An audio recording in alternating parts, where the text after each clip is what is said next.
Blessings to the Most High, Yahweh. Blessings to the universe. Blessings to the ancestors. Blessings to the Yeshua consciousness. Thank you for joining me on Magnetic Intuition. And I definitely wanted to talk about traveling to Africa and what's going on with the diaspora.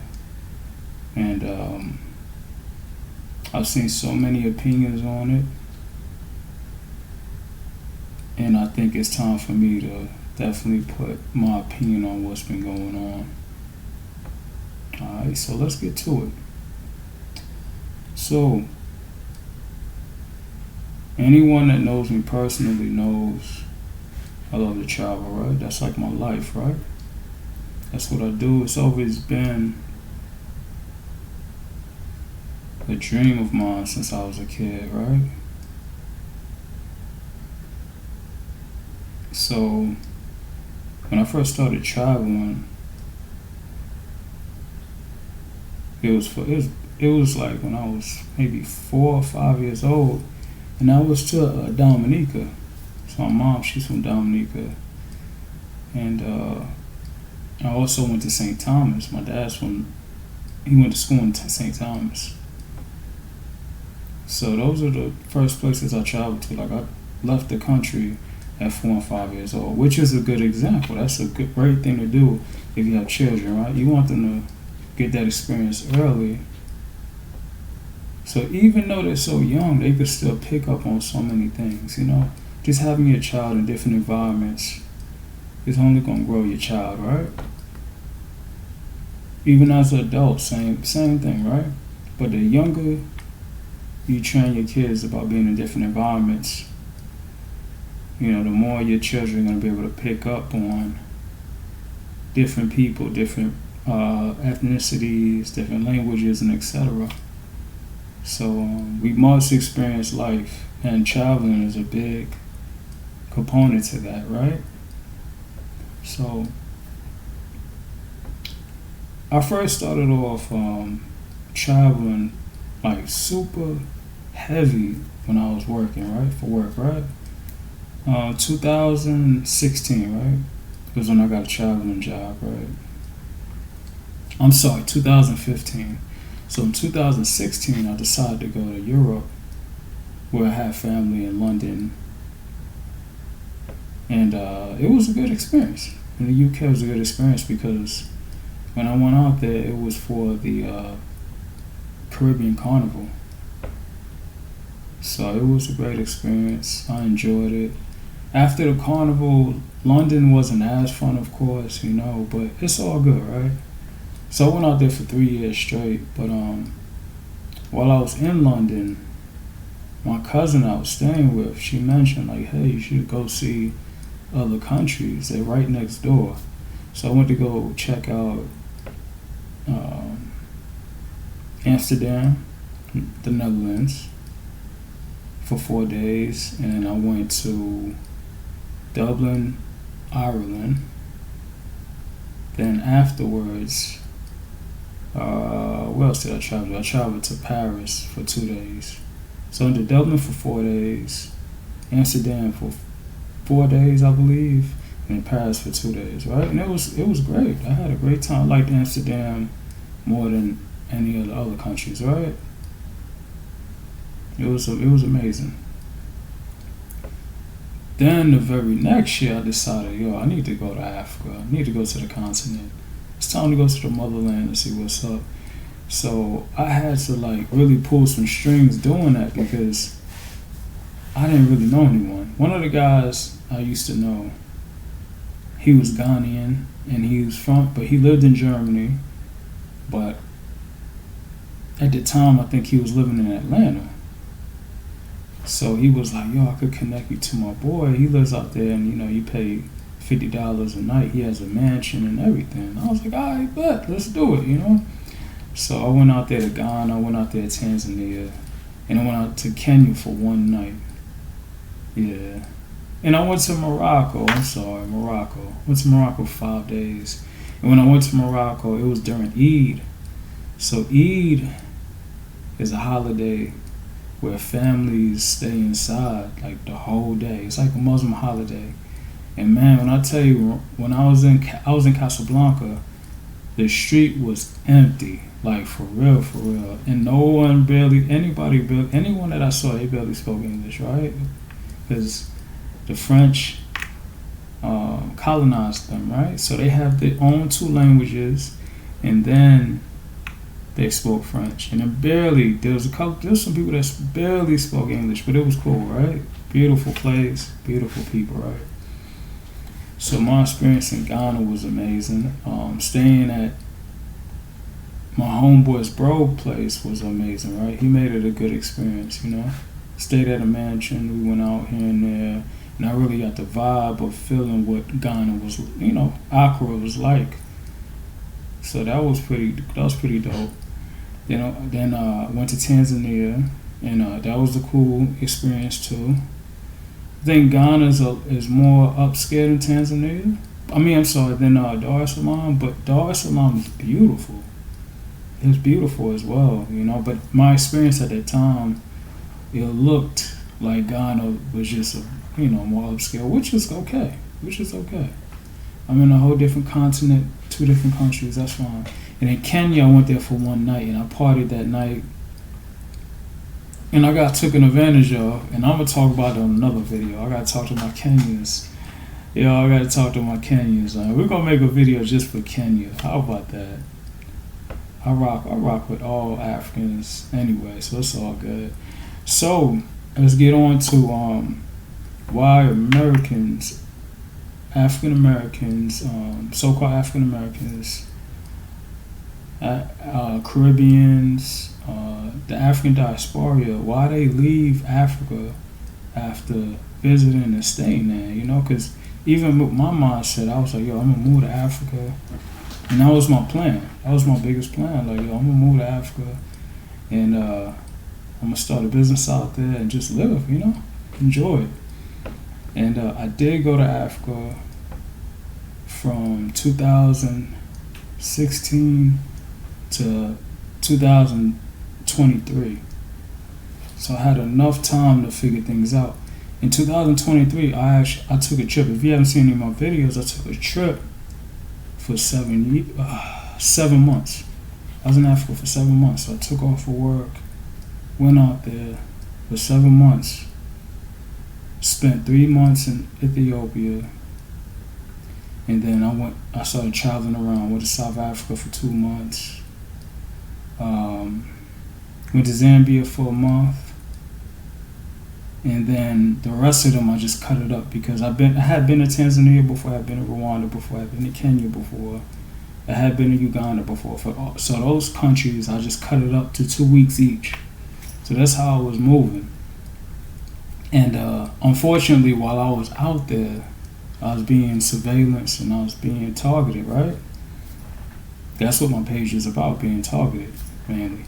So I had people kind of like messing with a lot of things, stole my crypto, hacked my phones. And this is all new to me when I was in Africa. I didn't know. I was in Tanzania. No, I wasn't. I was in Zambia at the time, and one of my fake friends contacted me. He was like, "Yeah, your phone is hacked." And when he told me that was supposed to have me like panic and come straight and rush back to America. But nah, I was like, nah, it's just a phone, man. Like, I'ma just deal with it after my trip is over. You understand? Like, so it's almost like my intuition, my spirit was telling me like, hey, somebody's trying to mess with you. These folks don't want you in Africa. You understand what I'm saying? But at the time I didn't know. I didn't know I was being targeted by these secret societies, right? So, one of the reasons why I didn't end up going back was because I realized that there's gatekeepers in Africa, right? As you know, there's gatekeepers. There's people from the U.S. that's gatekeeping. There's people from other countries that are gatekeeping. And these are the cults, right? The secret societies, Freemasons, Eastern Stars, right? They go out there and they protect what's theirs, right? What's theirs, right? But it's really not theirs. It's God's land, right? So I believe the main goal is to keep money in America. That's just the reality, right? That's just the reality. Like people trying to move from the United States and UK and etc. to go to Africa. What happens, right? You lose a lot of money. African Americans, especially the women, they spend more than any race. And black, not to say that African men don't spend a lot, because they do too, right? But I could put myself in there, right? We spend more than any race, and we earn. We don't earn. We're not at the top of earning. We're getting there, right? But we're not at the top of the earning. That's a whole nother story, right? So that's too much money. Like if people that so-called black people are leaving these countries to go back to Africa, and some people will say that they're foundational Americans, and that's fine, right? If you was born there and your people were there before slavery and all that, that's no problem. Like that's all. It's all good. Foundational black, right? Foundational black American, right? So if people are leaving to go to Africa, then a lot of money's gonna be lost. And plus, you got to remember, like when people say that, when so-called black folks say that they built America, like it's a real thing, right? It really happened. It may have been through slavery, or it may have been before that. However you want to look at it, because the first pyramids was said to be in America. Hey, that's another story, right? So the interest in the financial sector will go down like crazy, right? So all the money will be brought to Africa. So to protect the secret society's interests, they need the gatekeepers to come in and block that, right? So what do the gatekeepers do? They surveillance you. They act like they're regular people. They follow you around. And they make it hard. I'm not going to front. They make it hard. Because they collect information from you. And you don't even know. You thinking like this is someone cool or someone that's on the same journey as you. And then all of a sudden, like, you get robbed or people end up dying. You remember all those so-called black women from America that were like dying and stuff out of nowhere, getting killed, Like, I want y'all to put that together, you know what I'm saying? Like, it's not just the locals. This is like a illegal. Man, it's so illegal, man. So illegal. What's going on? But the gatekeepers, like I said, like a lot of that is from just keeping power, wanting power, keeping the power in the devil. And I witnessed it. At the time I didn't know, but not only does a gatekeeper have Americans out there, but they have locals out there. So when I went to Ethiopia, there was some Ethiopians that I knew, right? They were sent to me, whether it was through taxi, whether it was through a tender, whether it was just randomly, right? Randomly talking to me, having a conversation with me. So people were sent to me that were gatekeepers in their country, right? That are working with the secret societies, right? So the reason why many of the African diaspora, from America, from the UK, from the Caribbean islands, and from anywhere else, are leaving leaving Africa to come back to their countries, is because of the gatekeepers.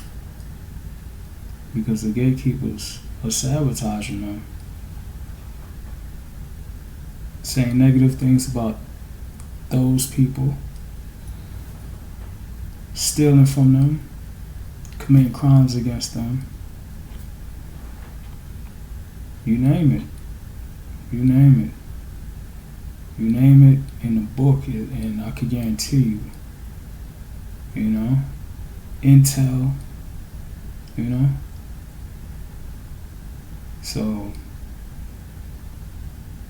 if more foreigners are moving into these African countries, then these gatekeepers lose power, right? So, that's the thing I think a lot of people are missing. They don't know about the gatekeepers because the gatekeepers don't take off their mask. Like, they don't show their face. You understand what I'm saying? So they may think it's because of the locals, but when you think about it, what are the locals told about you? You understand what I'm saying? Like, when you're coming around to these different cities in this country, or different areas of the country, are the locals told a lie about you before you get there, or while you're there, like, or after you leave? Like, what's going on? Or are the locals being sent to you to direct you to the wrong way, so you won't like the place, so you can leave? So I just wanted to put some knowledge into your head. If you've been to the African countries, any African countries, or if you plan on going, just keep in mind that there are gatekeepers. Nothing to be afraid about. Just keep in mind, if a random American comes to you, which was happening to me, or a local that is paid off to send you to the wrong direction, just keep that in mind, because that does happen. Just keep that in mind, and be open to networking with different people, because you have to see different sides of the spectrum. So you're gonna run into some gatekeepers, and you're gonna run into some real locals. You're gonna run into some gatekeepers that are local, but they know too much about America. So sometimes they even bring them from America or Canada and bring them to the place that you're at. So just be careful. Just be careful. Just to spy on you, just to befriend you, just to get information out of you, just to deter you from staying in that African country. So just keep that in mind. I'm not gonna hold this up. Stay blessed, stay motivated. Magnetic Intuition, I'm out.